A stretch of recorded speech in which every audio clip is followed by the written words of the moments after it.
I've been the forensic anthropologist for San Diego and Imperial counties since 1994. I started as a kid wanting to be an archaeologist. Doesn't every kid want to be an archaeologist? But I kept with it. And so studied it in college. I was at an excavation site in Illinois and found a human skeleton that was about 5,000 years old and thought, oh, bones are a lot more interesting than rocks and potsherds. So I switched over to physical anthropology, studying the skeleton. Came to Tucson, Arizona for graduate school, and my professor was the forensic anthropologist for Tucson. So I started following him down to the medical examiner's office to see what it was all about, and got kind of hooked on it. It wasn't so popular back then. I'm talking like 30 years ago. We didn't have all the TV shows. There weren't many women at all that were doing it. It's changed a lot over that time. When I finished up with my PhD, I got hired by the Army as a civilian to work at their lab in Hawaii that sends people out to recover remains of Americans missing from war and try to identify them. So I got to go to Pacific Islands that were battles in World War II, spent a lot of time in Vietnam and Cambodia for Vietnam era cases. Pretty much went around the world. Some mass disasters that involved the military, shipboard explosions, plane crashes. I got to do all that wonderful stuff. And now I'm here. I was a faculty at Mesa for 16 years, and the past 3 years I've been a dean. So as President Luster likes to say, I talk to dead people.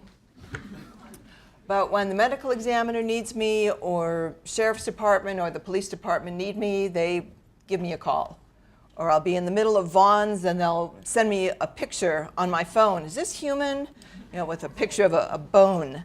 So it's a good working relationship. So anthropology is the study of people, the human species. Cultural anthropologists study behavior. The physical or biological anthropologists study the human as a biological creature. And we look at, we study bones, we study anatomy, we look at growth and development, how disease and injuries affect the body. And then some of us bring that depth of knowledge to medical legal cases. And the main difference is that a forensic anthropologist might end up in court. So you've got to be really careful about what you write and what you say and collection of evidence and all those good things that could win or lose a case for you. I find forensic anthropology fascinating because I love bones and anatomy and seeing how everybody's different inside, little variations, seeing what happens to a person over their lifetime, what happens to them as a result of trauma, solving mysteries, working with the rest of the team, the medical examiner, the dentist, the investigators. It's tremendously interesting. And I had a nice, quiet Catholic upbringing. So once I got to see forensic cases, it was a whole new view on society. So some of the things I wish I hadn't learned, but I have. So I'm certified by a group called the American Board of Forensic Anthropology. And in order to be certified, you have to have a PhD, and you take an 8-hour exam, 4 hours written and 4 hours of a practical exam. So there's about 80 of us in the country, a few up in Canada, who are board certified. And about 20 more who were board certified, but they've died or retired. So that's the generation that taught me is now dying off, which is unfortunate. But if you want to go to the website, theabfa.org, there's a section for students that has like the 25 questions we get asked most often. It's got links to some of the colleges and universities that have forensic anthropology programs and a list of all of us. So go in and have a look. Skeletons are bones with the people scraped off. And so my job is to put the person back on the bones. I'll warn you that some of the photos are not real pleasant to look at. Luckily, you can't smell them, which helps a lot. So I'll warn you before some of the nasty ones come up if you want to close your eyes till it's over.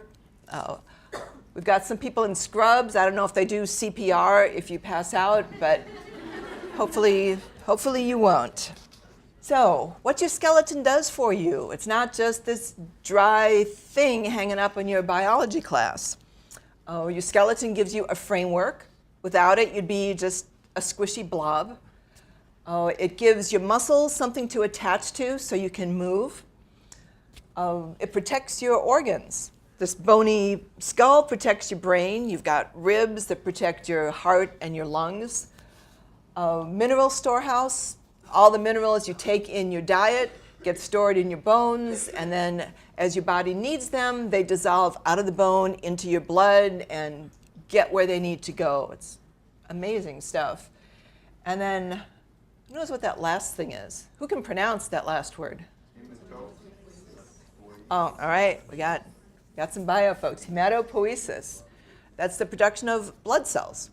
That takes place inside your bone marrow. You make your red blood cells. So while you're alive, your skeleton is doing all this stuff for you. And I think it's kind of cool.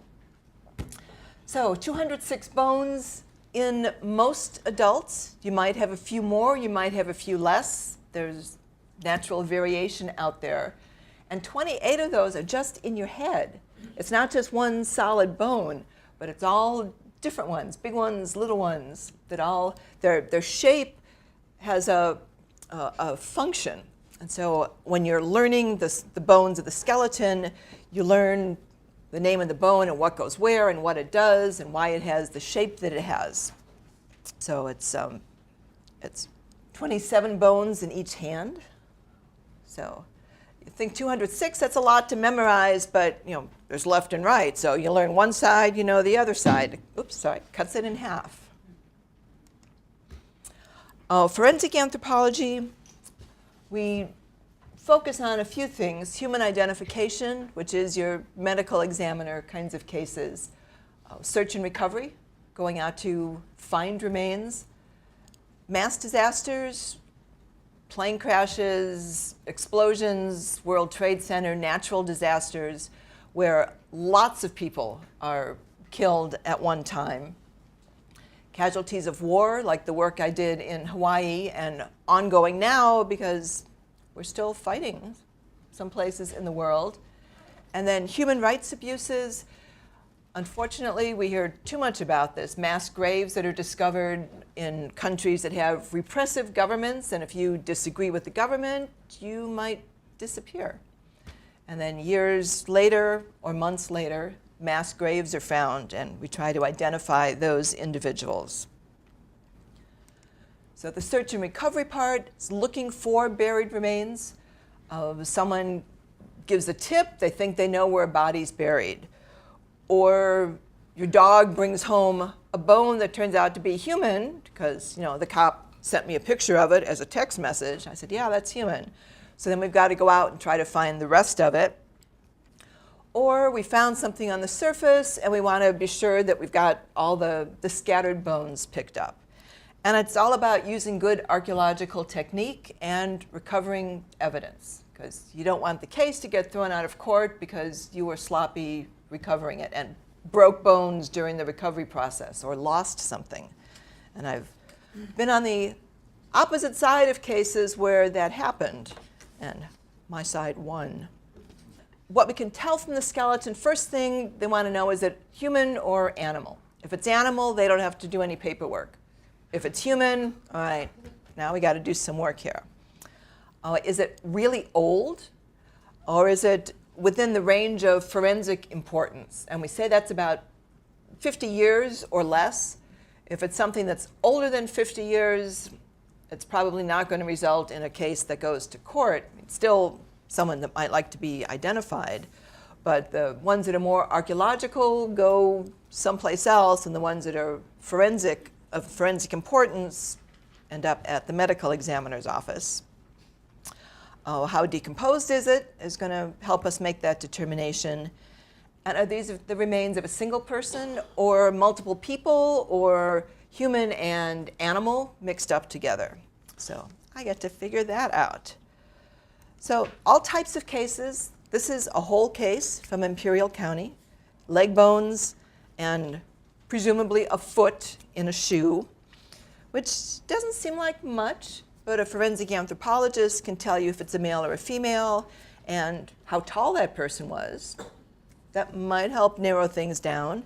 And once we take the shoe off, maybe there's still some tissue there. We can get a DNA sample. So that's not a lost cause. This is more typical of what my cases look like because we've got this wonderful desert area, bodies decompose really quickly in Southern California.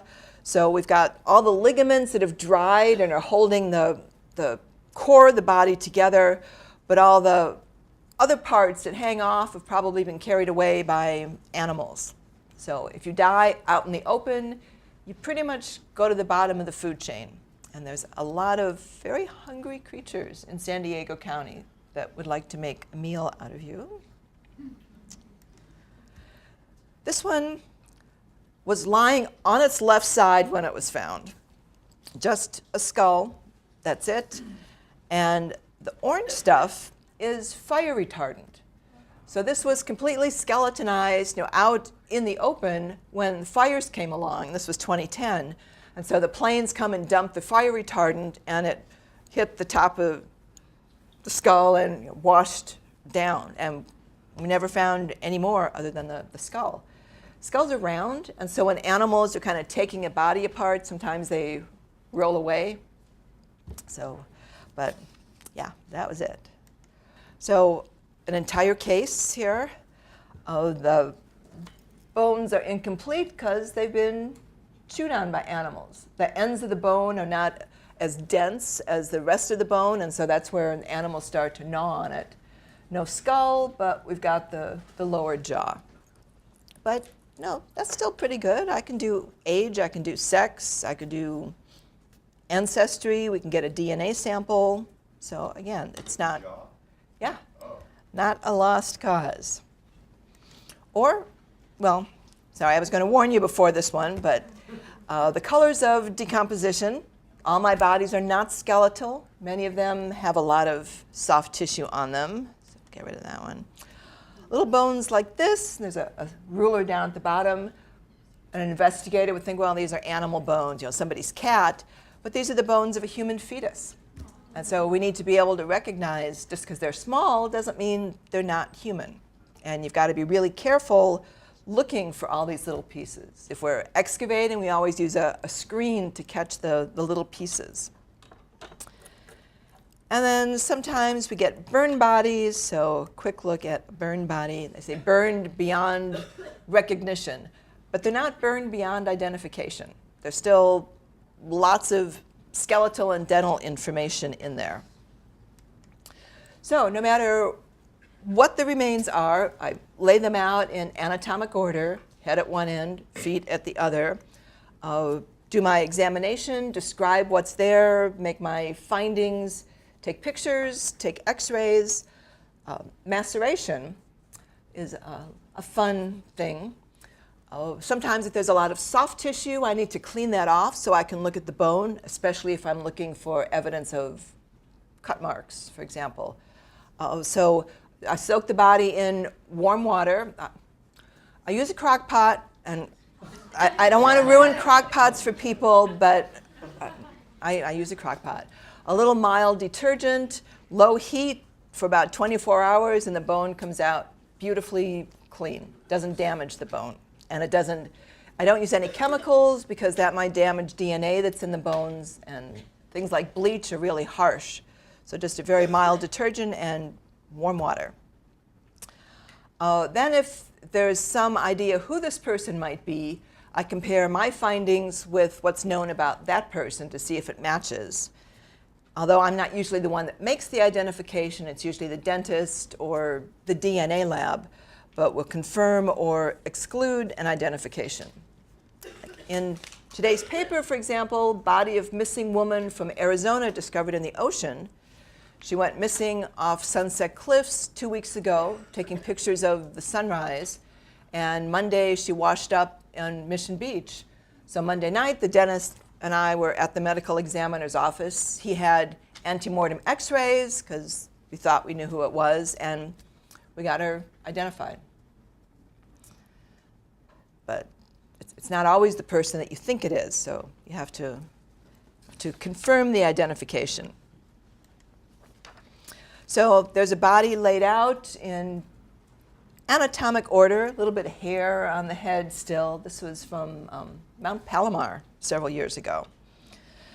So depending on what I have to work with, I might be able to make these determinations. And we call it an osteobiography, because osteo is bone. So this is your life story written in your bones. I might be able to determine sex, age of death, maybe ancestry, stature, how tall they were, diseases or injuries that they have, and maybe cause of death. That's the job of the medical examiner, legally. But if I see something in the skeleton that might help the pathologist figure out cause of death, then we'll have a discussion about that. So I'm going to give you kind of an overview of what I do and then show you some cases. And so, what we can tell from your skeleton. Best place to determine sex is the pelvis. It's no secret that girls' hips are different from guys' hips. We can also look at the skull, the long bones, the bones of the arms and legs. Men have bigger, stronger muscles. They have bigger, heavier bones. And so we look at the areas where muscles attach to the bone. We look at joints, and relatively, males tend to be larger than females. There's an area of overlap because there's more gracile men, there's more robust women. So hopefully we've got a pelvis or a skull to look at. Here is a pelvis. You're all sitting with one right now. There's your spine, your head's going to be up there. There's your hip joints, your feet are going to be down there. And so one area that we look at is this area here. It's called the greater sciatic notch, where the sciatic nerve goes through. It tends to be wider in females than in males. To make a female pelvis, basically you take a male pelvis and you stretch it out a little bit. So distances are longer and wider in a female. We also look at this area right in front, just above the crotch area where the two pubic bones come together. There's a different shape here, the pubic arch, and I'll show you that in a little bit more detail. This area right here actually gives me sex and age.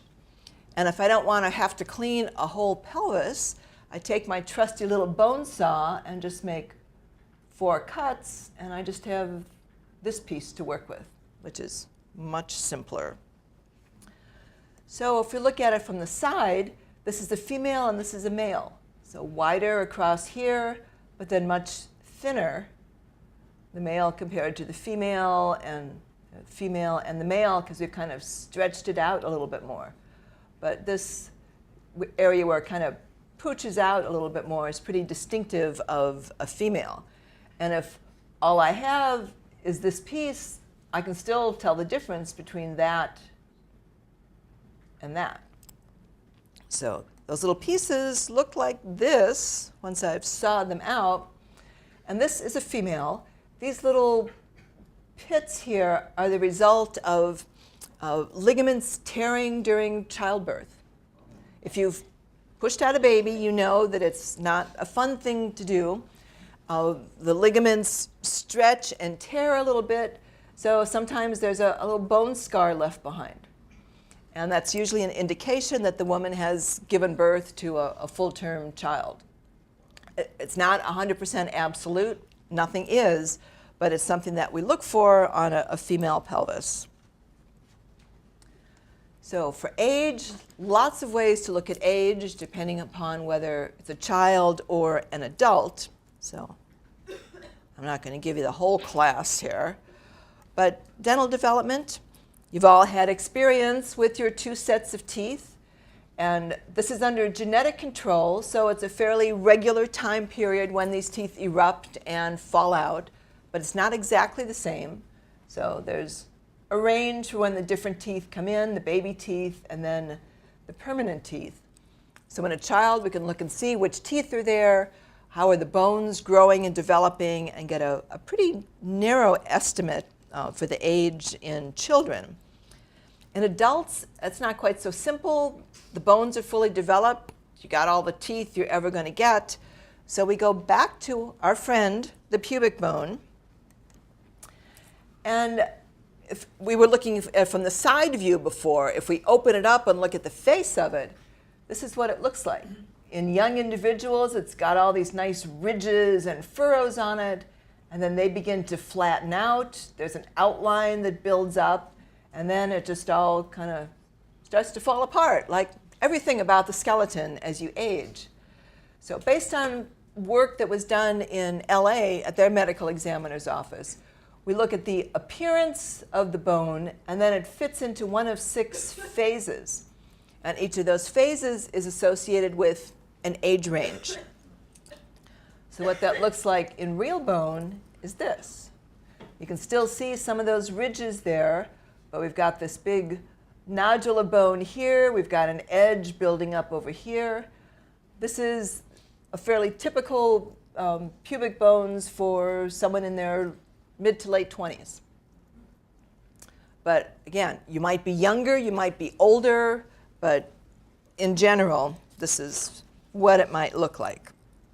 So kind of weird to be playing with these little pieces of pubic bone, but it works. Ancestry can be really hard to identify. There's certain traits that you see more often in one population than another, but nothing's 100%. And we are so mobile, there's so much mixing that it can be difficult sometimes to sort out what the ancestry is. Where in the Southwest, a lot of Hispanic folks, skeletally, that means they've got some traits that are more common in European populations, some traits that are more common in Native American populations. And they're all mixed up. So when I look at faces, now sitting in the airport waiting for the plane, I'm looking at faces.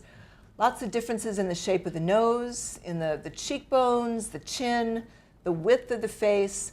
So all these things you see on the outside are reflected in the skull underneath. And I usually don't have skin color to look at. I've just got the bony stuff.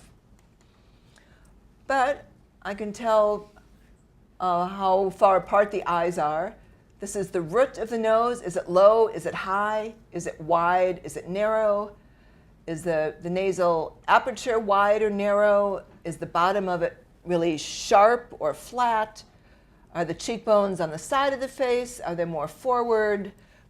Lots of things going on here. Even the shape of the bony orbits, round or rectangular or kind of droopy. And you'll see some examples of that as we go through the cases. So there's also metric ways of doing it, measuring and putting them into a computer program. I like this way better, but if I'm going to go to court, I'll also do the measurements because that gives me a better error factor. We calculate stature based on the measured length of an arm bone or a leg bone. Leg bones are better because your height, your thigh bone is a certain proportion of your height. So based on population studies that have been done, if your femur, your thigh bone is 48 centimeters long, that means you're probably around 70 inches tall. But we have different formulas for males or females and different formulas for American whites, American blacks, Asians, and Mesoamericans, because they have different body proportions. The one thing you learn in forensic anthropology is human variation, because everybody is a little bit different. So diseases and injuries. Antemortem means before they died. So did they break a bone during their lifetime? Did they have a disease that affected bone? Did they get some kind of a surgical implant? And then perimortem is what happens just around the time of death. And when we see perimortem fractures or injuries, that's probably going to tell us something about how they died. So we've got to be able to distinguish the two. This is actually a Vietnam-era pilot, and he was hit by shrapnel. And so there's fractures that are coming out from that. And so we describe it, we measure it, we talk about all these radiating fractures.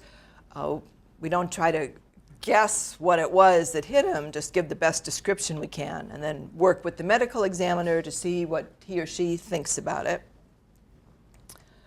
This is a little bit more subtle. These are the vertebrae in the neck, and there's some little cut marks there that aren't normally found. A group of guys tried to cut this woman's head off so she wouldn't tell that they had just raped her, and then they left her out in the desert to die. But this is one reason why I clean off the bones, because I'm looking for things like this.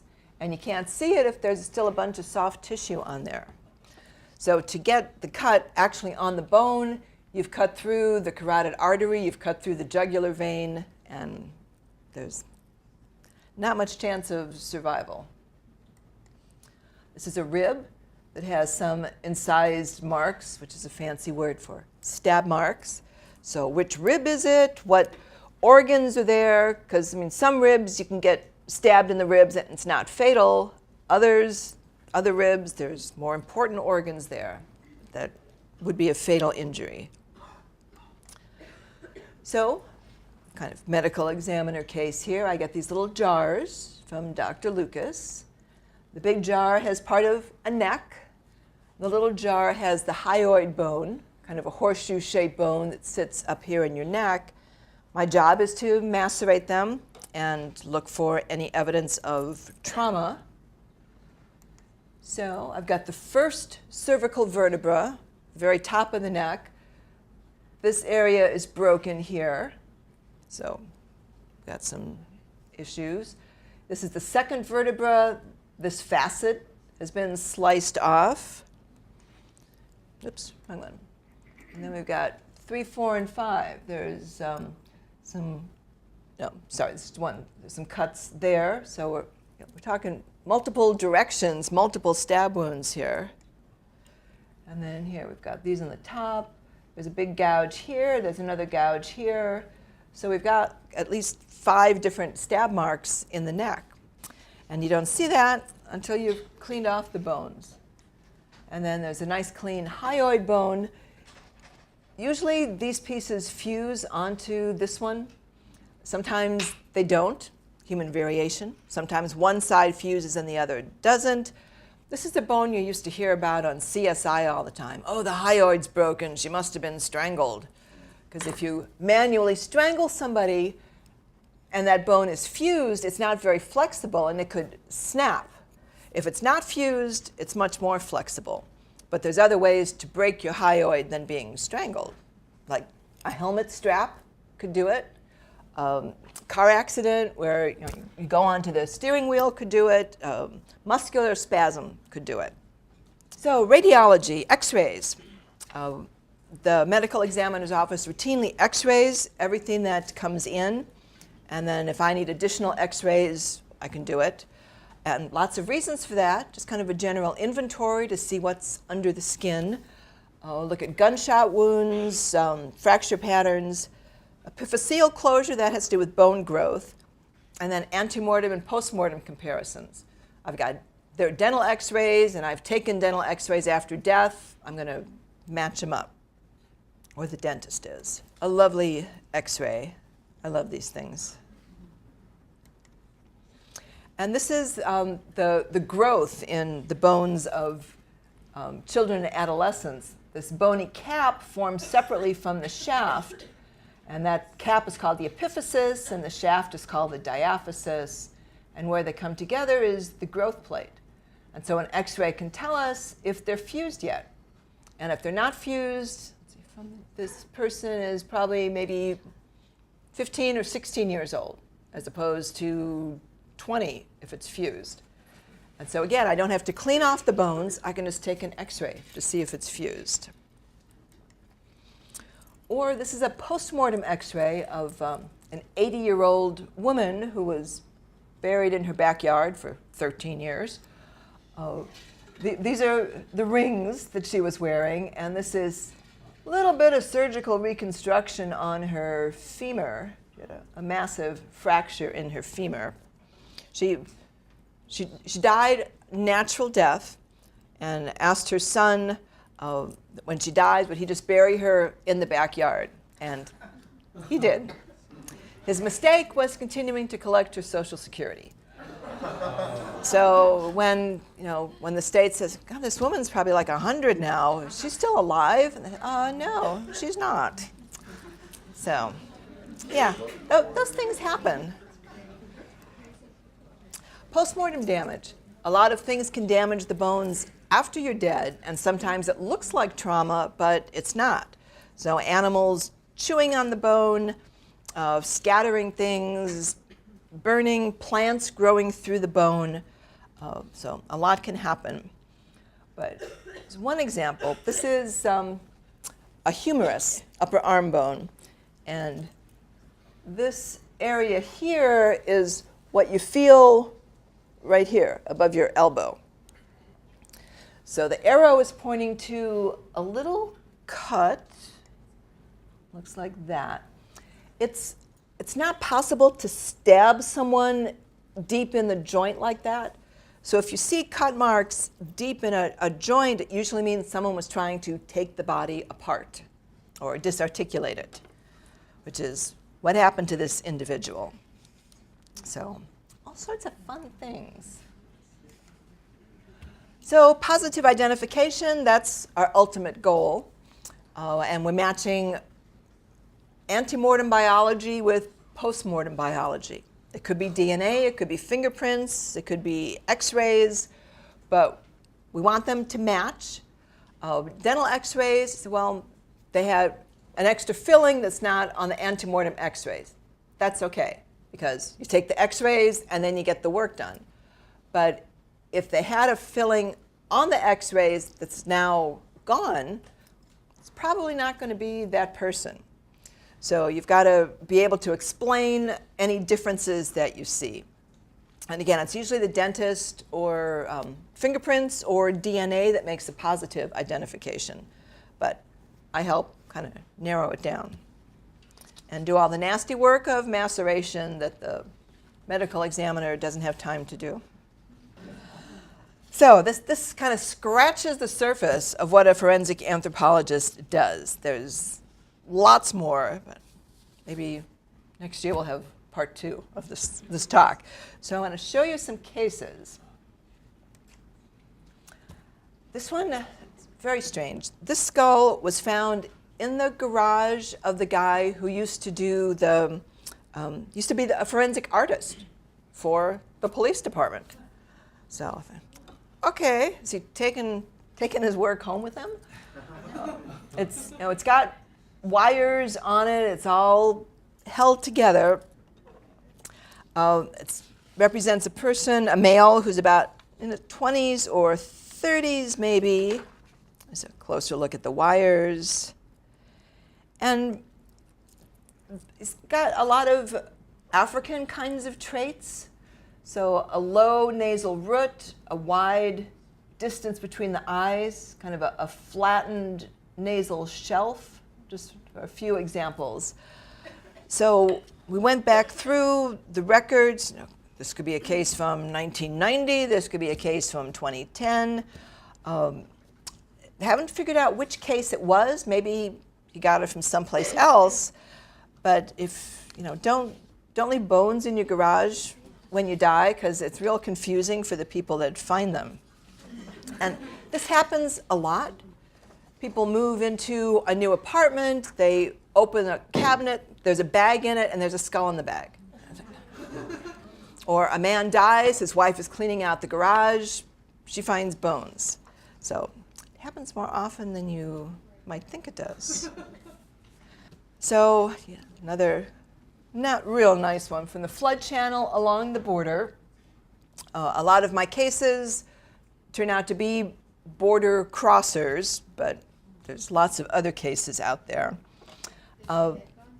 The head part of the head is there. This is the top of the skull. They cut it off during autopsy to take out whatever's left of the brain. So I should have. Well, he's been through autopsy, so he's all kind of flat. And the colors of decomposition, yes. So a little closer view. Yeah, you might want to close your eyes here. These little guys are maggots.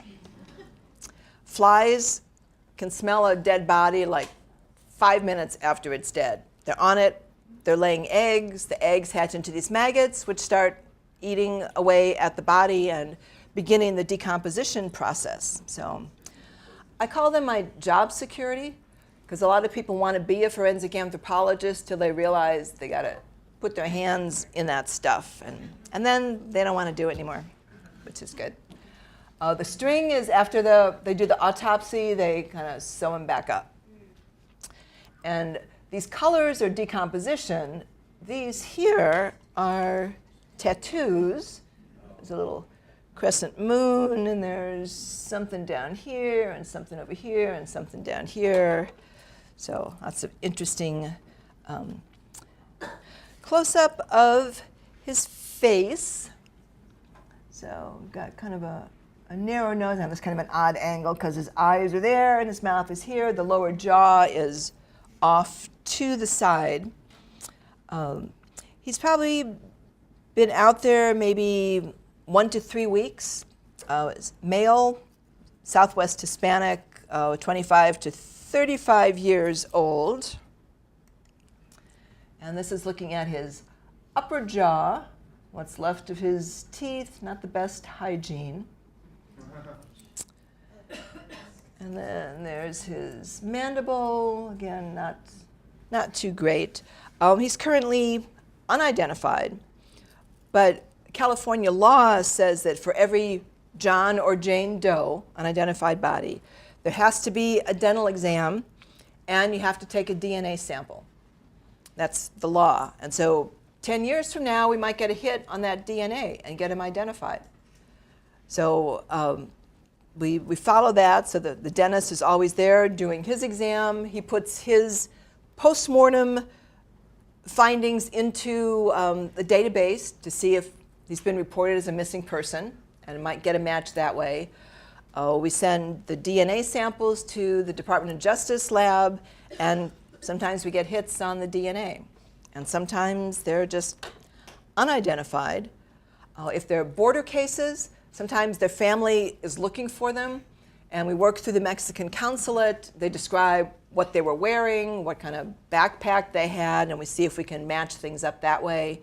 And then, if we think it might be the person, well, had he broken any bones? Was he missing any teeth? Because we're probably not going to get dental x-rays. And so it's not always the best kind of identification, but it's the best we can do with the circumstances. So, and also in this guy, this is his nose. This is a little flap of dried skin, but there's a kind of a flattened area here. He'd had a broken nose. And I'm surprised, actually, at how many broken noses I see. So half the people in this room could be walking around with a nose that was broken at one point, and you can't tell from the outside. So he was in a flood channel. I said he'd probably been dead 1 to 3 weeks. The last time the flood channel was checked was 2 weeks before, and he wasn't in it. So he'd been in there for about 2 weeks at the most. Alpine Boulevard, and I haven't done my job in laying him all out yet, because his jaw's over here, and we got legs going down there. Let's see, he's about a male, 35 to 45 years old, and hard to know, but in here, here's my pelvis. That's my area that I want to look at. It's going to tell me age and sex. He doesn't have maggots, but he's got little beetles crawling on him. So that means he's probably been out for about 2 months, depending on if it's summer or winter. And there's got his head cleaned off a little bit. So we got a side view of his head. There's his upper jaw. So kind of a small jaw, which is more typical of white or European ancestry. And his lower jaw, he's got these things bulging out here. This is called a torus, T-O-R-U-S, and it's not genetic, you're not born with it. We see it more in populations that have less of a refined diet, so heavier chewing stresses seem to pull on the muscles more and cause that bone development. If you had one, you probably don't know that it's anything out of the ordinary. If you tried to get fit for dentures, then your dentist would say, geez, you got a torus in here. Makes dentures hard to fit. So this is his shoulder. He's got some arthritis in the head of his humerus. It's not supposed to be blobby like that. It's supposed to be nice and circular, yeah. And he'd had a broken bone in his foot that's reasonably well healed. But he was identified. 70 inches tall, 51-year-old white male. And I don't remember how long he'd been missing. I didn't write that one down, but we got one identified. The desert near CAMPO. The dark color of the skin is the beginning of mummification. I mean, you can be out in our desert sun for a week and you're almost skeletonized and you've got this dark, hard, leathery skin just from the sun beating down. Maggots can't bite through the hard skin, but the beetles can. So I've learned way more about insects than I ever wanted to, but that's just part of the job. So he didn't come with the plastic bag. That's at autopsy, they take out whatever remnants of organs are left and put them in the bag, and then they stick that in his abdomen and sew him back up. So you might see a lot of them with bags, but he's not smuggling drugs or anything like that. So a male in his mid-20s. I figured he'd been out there maybe about 2 weeks. There's his face, Southwest Hispanic again, about 69 inches tall. There's his, looking at his upper jaw. The teeth, these front teeth here, they've got like a little edge of bone, of enamel around the sides. We call that shoveled incisors, because if you held it by the root, it would look like a little shovel.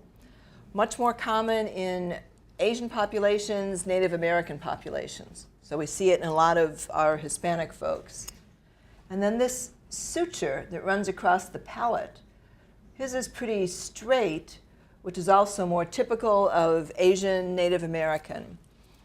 In Europeans, what you'd see is it's straight, and then it goes up, and then it's straight. And I think there's one of those coming up. So I don't just look at those 2 traits. I look at a lot of different ones before I make my determinations. But then to confuse things, he's got a little cusp on his molars here called a Carabelli's cusp that's more common in Europeans. And that's what Southwest Hispanics are. They're a mix of Native American and European. So sometimes I see more European traits, sometimes I see more Native American traits. He was found with a Mexican voter card. He's a 22-year-old man, and he was last seen alive 8 days before we found him. So, pretty close. This is one of the strangest cases I had. A family was camping in Mount Gower Preserve, which is a lovely area, and they found a bone. It's an ulna, which is the inner bone of the arm. And this part here is what you feel as your elbow, that you're always banging into things. It's actually your ulna. So a piece of ulna, this end of it has been sawed. Okay, people don't usually saw their own arm. So what's going on here? And it's been out there for a while. It's perfectly clean. There's no odor. There's no tissue. There's no grease on it. Nothing. So we went out. Medical examiner's office, the canine folks, the sniffer dogs, walked over a couple miles area, and we found the hip bones of a calf. We found somebody's cremation that had been dumped out there, but nothing else to go with this bone. And no one had reported that the arm was missing. So hopefully, I'm not sure if they've been able to get DNA out of it, see if we get a match. I mean, it might have been a legitimate amputation, but you know, the amputation would be, the lower part would be missing and not the upper part. So very, very strange case. DULZURA, East County. This is a cranium only. Most of the tissue's gone. There's a little bit of dried tissue on there and dirt, and then the bone color there. A male, 20s to 30s, Southwest Hispanic. And on the side of his head, he's got a fracture, and there's actually hair embedded in the fracture, which means it happened, you know, while he still had hair, so probably around the time of death or perimortem. So, no, drug deal gone bad? Hard to know, because this is all we've got. That's a real crack in his head, too, yeah. Well, that one's supposed to be there. That's normal. All the cranial bones meet at what we call sutures like that. And it allows babies' heads to grow as their brain grows. But in really old adults, that line would be completely closed, and you wouldn't even see it. So Tijuana River Valley, this is not from the latest sewage spill or anything. This is from a year or so ago. But bones wrapped up in about 4 layers of clothing. And this is my little tool here, trying to work through it and separate all the sand and dirt from the bones. So it actually looks like this, fairly complete. Those buckets hold all the soil, because I'm going to screen all that to see if I can find any more of the little wrist bones or any teeth. So we didn't just throw that stuff away. So fairly complete skeleton, 35 to 45-year-old Hispanic male, about 66 inches tall. And there's his side view of his cranium. A very blunt chin is more typical of Native American aspect of Hispanic. The cheekbones are a little more forward instead of wrapped around the side. A little bit more of a right angle here at the corner of the jaw. And a little bit of what we call nasal overgrowth. So some of the kinds of traits that tell me I'm not looking at someone who's pure European. And again, I always take a picture of the jaws, so when I'm writing my report, I think, okay, what tooth was missing? I can just look at my picture. So the suture's kind of blurry, because I was mostly focusing on the teeth. He's got pretty good teeth.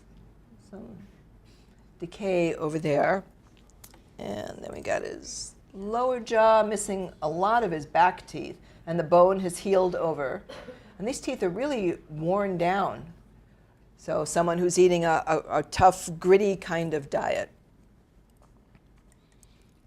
This stuff, these 2 pieces are thyroid cartilage that you feel in your, I can't talk and press on it at the same time.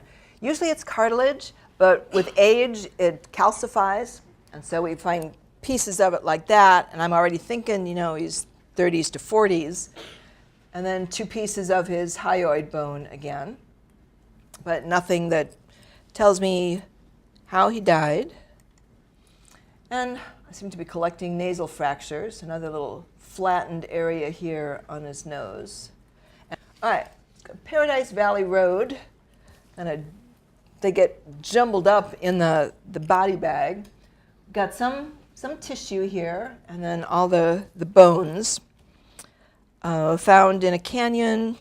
He's a white male, 40s to 50s, I figure he's been out there 1 to 2 months.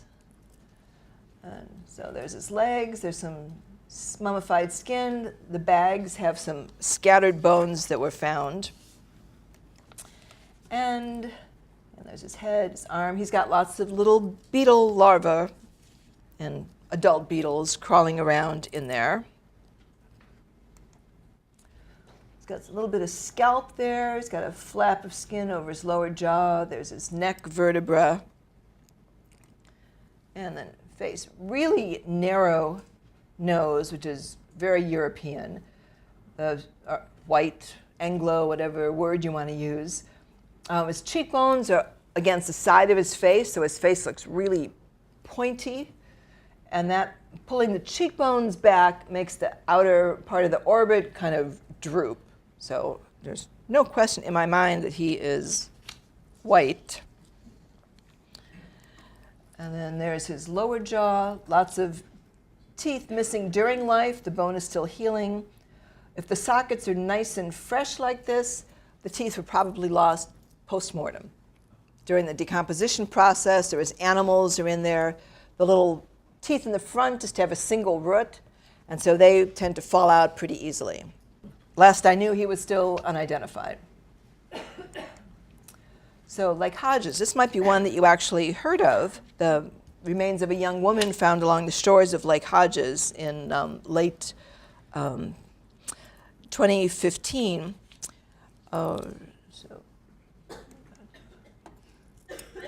We've got a mandible but no skull, and then a fair amount of the rest of her body. A female, 20s to 30s. I estimated she'd been out there maybe a month or so.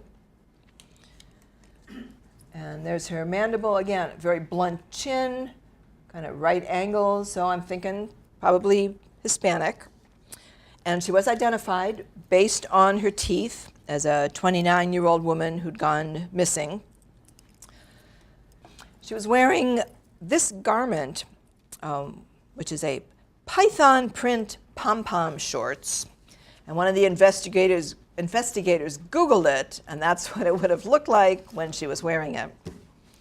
Which, something, personally, that's not my style, but how many of you have these at home? Come on, be honest. Dion. And there's also a mass of hair. So a few months later, the investigators go back out to where they found her, and they find the cranium. Is it hers? Why didn't they find it the first time? So they bring it back in. I do my examination. All the parameters that I found in the rest of the remains seem to fit this skull. And again, there's my dental shot.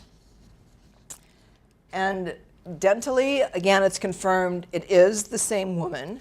And so I put the newfound cranium together with the mandible, and they're a perfect fit. So that wouldn't be enough to identify her, but the dental exam did it. So I like when they get identified. Back to the storm drain, because forensic anthropologists love storm drains. Oh, this is a sweatshirt. It's got a bone sticking out of it. And there were also 7 separate bags with bones in them. So it's hard to see. The sweatshirt is tied, and this is where your face would be hanging out, and then this is the rest of the sweatshirt. So when I cut it open, there's lots of bones in there, and sand and gravel and all sorts of things. So laid it out on the table, anatomic position. There's a fair amount of bones in there. And again, a mandible, but no cranium. A male, mid-20s to 30s. There's his mandible, nice teeth. I estimated he'd been there maybe a year or so. I found out later the grate had been sealed 2 years ago, so he's been in there for at least 2 years, because once the grate was sealed, nobody was getting in or out.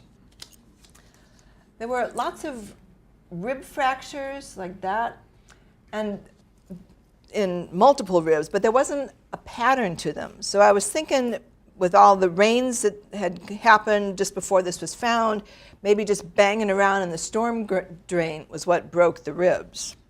I didn't think it was pathological or traumatic. And so, unidentified. A few months later, investigators come in with some bags of bones from a storm drain along the border. So one bag's got a femur in it, one's got a cranium, one has a lower back, a lumbar vertebra, one's got a whole hip bone in it. Now, I was the only person that had seen both sets of remains. Each case had different case numbers. One was a 2015 case, one was a 2016 case, different medical examiners, different investigators. And I'm thinking, how many bodies are in this, this drain? And so there's no duplication of parts. These bones look in exactly the same condition as the ones that I'd already seen. So I suggest these might be the same person. And the investigator sends DNA from both cases, and it turns out they are the same person. But since I was the only one that saw both cases, I was able to make the connection. So I earned my money on that case. But we still don't know who he is. But at least we have more of him than we did before. So Horsethief Canyon, DESCANSO. This guy's been out there for several years. A male, late 20s to 30s, and missing a lot of ribs and spine. The bone, I've got some closer up pictures. It's very weathered, which means the cortex is flaking off. It's been bleached a little bit by the sun. This is other little bits of evidence that they found. There's his face. You can see little cracks in there. That's all the weathering. After about a year, the protein component of bone decomposes, and so there's nothing that holds the mineral in. So it starts to flake off. And then the bone gets more and more fragile. So he's got the mid-face that looks more Native American. He's got a mandible that looks more white or European. He's got the little dog toy with his head resting on it. So I put him as Southwest Hispanic. Oops, that won't change it. And then a wider dental arch. Again, loss of teeth. These teeth are even cracking. The enamel dries out, and as it rolls around out there, the teeth crack too. And near him, there's a better example of the cracking of the bone from the weathering. Near him was found a blanket. So a family member could identify the blanket, and then we could possibly get the remains identified, but as of yet, they haven't been. And I emailed the medical examiner's office this morning and said, on these 3 cases, they've been identified yet. And of course, I heard nothing from them all day. But one last case who has been identified from, show you one with clothes on, from Imperial County. Things decompose quickly in San Diego. They decompose even faster in Imperial County because there's almost never any clouds in Imperial County, so it's just the sun beating down. So this white color is bleached by the sun. All the bones that were exposed are white, and the ones that are under the clothing are still kind of a brownish bone color. So this guy is white, late 20s to 30s, because I got his pelvis. It's a close-up of his head. There's some mummified scalp and the light hair. So neck bones there. So close-up of his ribs. Of course, we're going to take the clothing off and look at all of him to see what's there. There's my tooth shot. And he was identified as a 30-year-old guy who had been missing for about a year, which kind of fits with the amount of bleaching. And there's his lower jaw, again, kind of crowded teeth, a much smaller jaw than you tend to see in the Hispanic individuals. So if you have nightmares tonight, complain to Don.